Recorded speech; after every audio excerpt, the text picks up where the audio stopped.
Assalamu alaikum. I'm Dr. Faisal Rashid Khan. Today I'm reviewing this book by Viktor Frankl. It's called Man's Search for Meaning. It is a tremendous book. It has sold over 12 million copies worldwide. Victor Frankl एक psychiatrist था 20th century में. He died in 1997.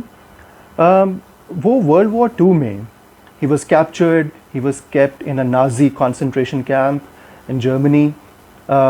वो US नहीं जा सका जहाँ पे उसके लिए बेहतर करियर प्रॉस्पेक्ट्स थे. he stayed back because of his parents. वो भी मारे गए.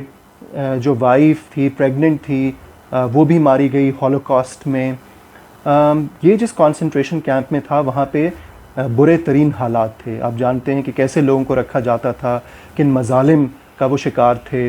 रोज़ उसके सामने डेथ्स होती थीं. कुछ लोग ख़ुद अपने आप को मार लेते थे, कुछ लोग जुल्म से मर जाते थे. लेकिन जो विक्टर फ्रैंकल है उसने ये जो बुक लिखी है उसका ये कहना है कि इस किस्म के हालात भी जिसको आप चेंज नहीं कर सकते, जहाँ पे सफ़रिंग इतनी ज़्यादा है, उन हालात में भी कुछ लोग थे जो सरवाइव कर पाए, जिसमें वो ख़ुद भी शामिल था. इस बुक में वो बताता है कि क्या ऐसी वजूहात थीं जिसने उसको या उन लोगों को हेल्प की सरवाइव करने में. एक जो बड़ी बात वो करता है कि आपकी जो भी सफ़रिंग है आप उसको कोई ना कोई मीनिंग पहनाएं. आप उस सफ़रिंग में कोई ना कोई मीनिंग ढूंढें कि इसका पर्पज़ क्या है, ये सफ़रिंग क्यों आई है. तो फिर आप किसी भी मुश्किल से गुज़र सकते हैं. इसी के नतीजे में उसने एक थेरेपी ईजाद की जिससे वो लोगों की हेल्प करता था, जिसको लोगोथेरेपी का बाद में उसने नाम दिया. वो वहाँ पे बैठ के उन कॉन्सेंट्रेशन कैंप्स में लोगों की बातें सुनता था, उनके एक्सपीरियंसेस सुनता था, और उसे अपनी उस कैद में एक पर्पज़ नज़र आना शुरू हो गया. उसको एक मीनिंग मिल गया कि शायद मुझे एक कुदरत ने इस मौके पे इसलिए कैद किया है कि मैं इन लोगों के काम आ सकूं. और ये वो मीनिंग था जिसने उसको हेल्प किया उन मुश्किल हालात से गुज़रने में, और वो सरवाइव किया. और 97 में उसकी डेथ हुई. He was a famous successful psychiatrist. वो ये बात करता है कि हम आमतौर पे जो गलती करते हैं ज़िंदगी के साथ कि हम ज़िंदगी से सवाल पूछते हैं. हम कंप्लेन करते हैं कि ये क्यों हुआ, ऐसे क्यों नहीं हो रहा, जबकि ज़िंदगी ऐसे नहीं गुज़रती. इसके बरक्स ज़िंदगी हमसे सवाल पूछती है, और हमें ये एटीट्यूड डेवलप करना है कि हम ज़िंदगी के सवालों के जवाब दे सकें कि अब ये हुआ है तो अब हमने क्या करना है, अपने आप को कैसे चेंज करना है, अपने अंदर कैसे फ्लेक्सिबिलिटी लानी है, अपनी ज़िम्मेदारी उठानी है, जिसको वो रिस्पॉन्सिबलनेस का नाम देता है. फिर विक्टर फ्रैंकल ने ये कहा कि हम मुख्तलिफ़ चीज़ों में पर्पज़ ढूंढ सकते हैं. मेरा पर्पज़ आपका पर्पज़ नहीं हो सकता.